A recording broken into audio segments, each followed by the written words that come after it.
Ferguson, Missouri will always be tied to controversy surrounding the police-involved shooting of Michael Brown. But beyond the controversy, it sparked a big change at the federal level.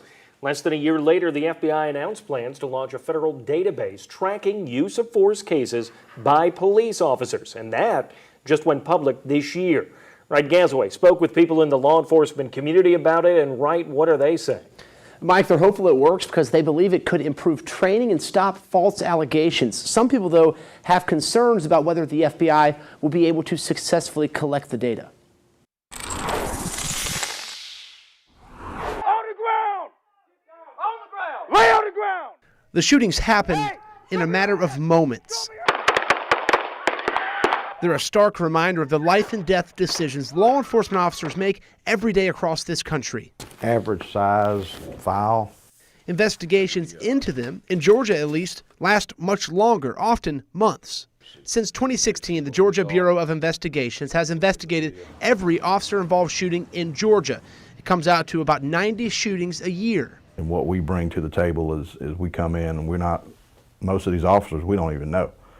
And so we come in and we do an independent investigation, a criminal independent investigation.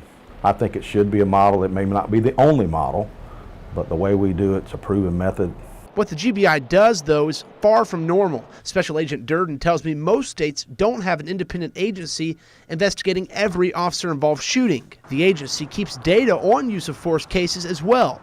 Now, the FBI wants to do something similar. The Department of Justice started collecting data from local agencies in January. The FBI will track use of force cases using more than a dozen different factors about the officer and the person involved.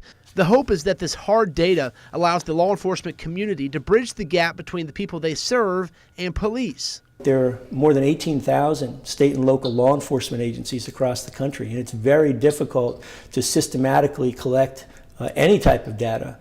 Some, like Phil Stinson, are skeptical of the success the program will have. He's a criminal justice professor at Bowling Green State University.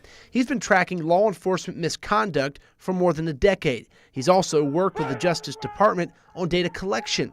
Those agencies are under no legal requirement to report info to the FBI. There were prior efforts in the Clinton administration for the Justice Department to collect data on police use of force incidents, and that had several false starts, and eventually it was deemed a failure. If successful, though, law enforcement agencies think it will cut down on allegations of misconduct and allow for better training on use of force incidents.